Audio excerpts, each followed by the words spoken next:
Hi. As you see the background, I'm not at home at this moment. Uh, I'm having a holiday with my family, and now the family is not in the room, and I decided not to waste time and shoot a video about what has happened in the recent week, recent week, and how it affects Turkey, and what our projections for future about now. The things that we are going to talk about. So let's start. At first, about the Istanbul elections. As you know, CHP candidate Ekrem İmamoğlu once again won the election on 24th of June. And it has been 2 weeks. He is in the office now, working as the mayor of the Istanbul city. It's a very important achievement for CHP, since they have not been in Istanbul mayor office for more than 30 years, or sorry, 25 years, since 1994, if I'm not wrong. And now everybody, or most of the people, like even myself, expects a good commitment from him, and then progress that will build some confidence on CHP ability and capability to also rule the country in future. So, but there are some things that takes our notice, which we would like to also talk about. Now, Ekrem İmamoğlu is a 48 years old mayor of Istanbul, and he has been recently elected. But once he was asked for opinions about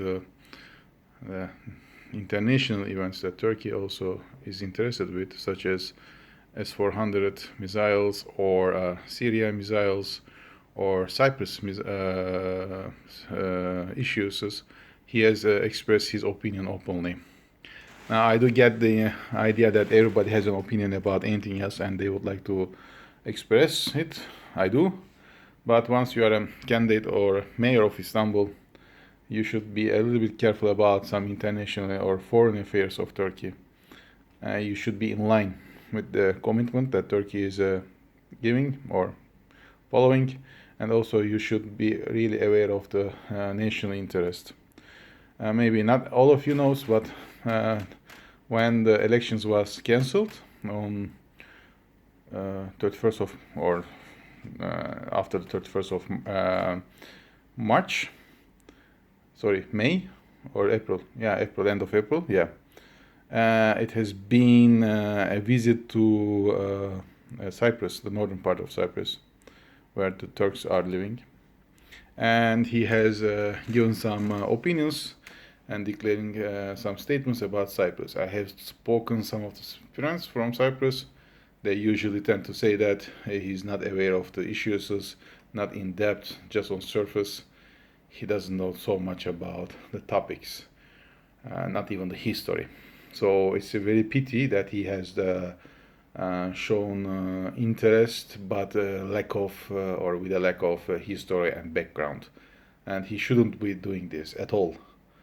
It's not very bad at this moment.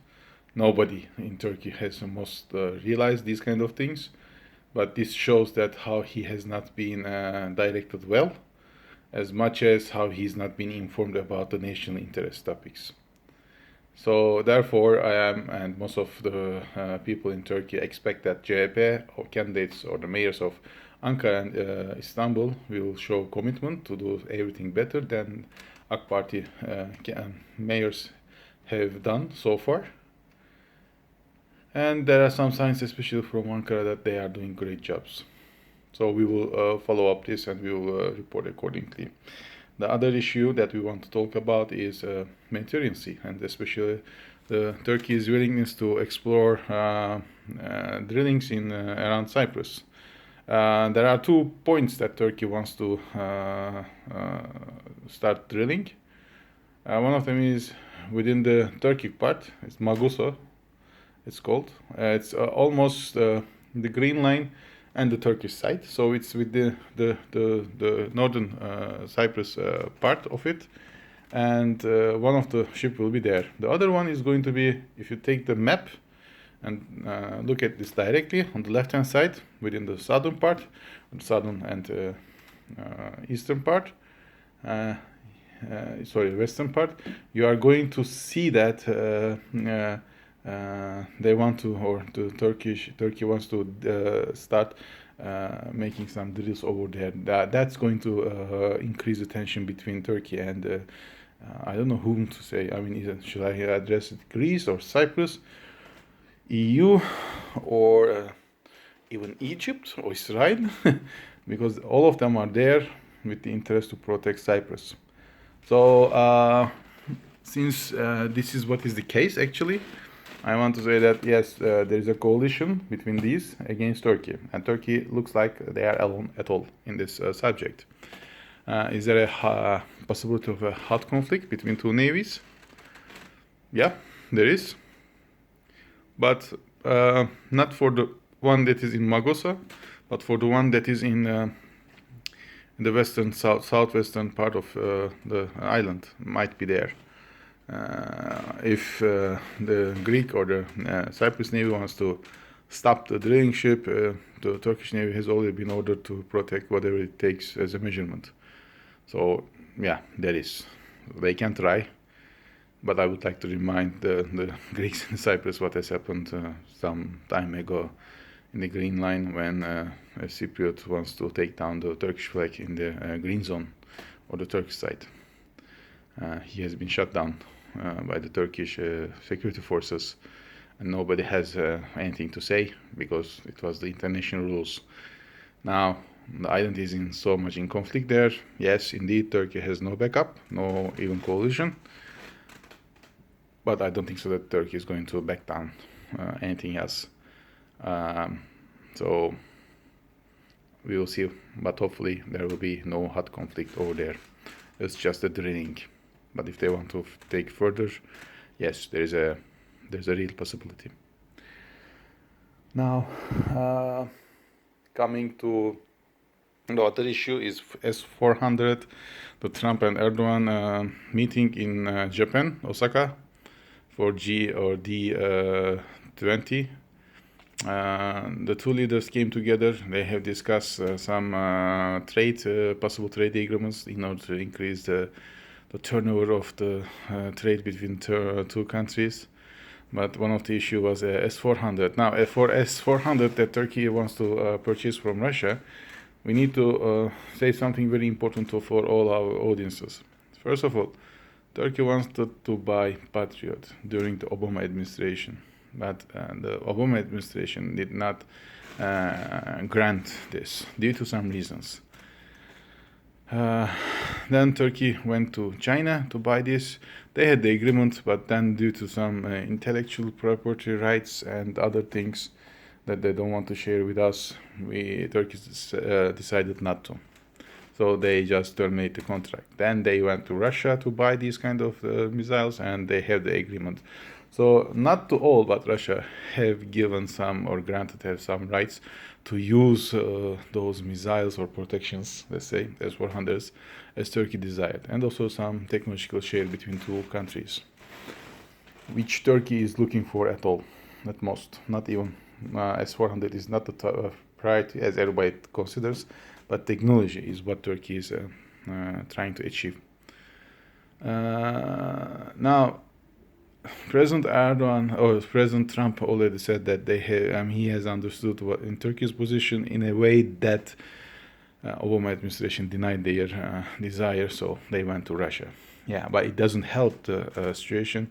There is a big situation, and both leaders try to escape from a direct answer, but there is no answer to this topic yet.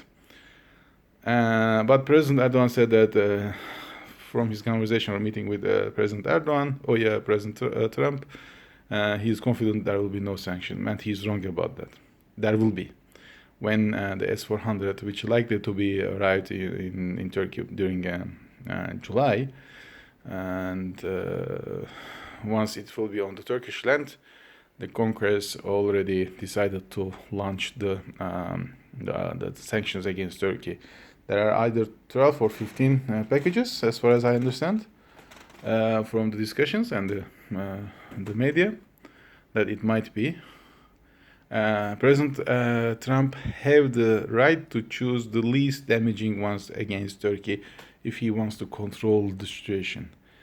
But he doesn't have the right to stop them at all. Where Turkey and the Turkish people has to understand the difference between what Trump is saying, but what he can't do. And at this moment, the Turkish media and the Turkish government is really misleading Turkey and Turkish people about this. Congress has the power to put these sanctions. President Trump has the power to delay or to choose the least damaging ones, but he cannot stop it. And this should be understood clearly.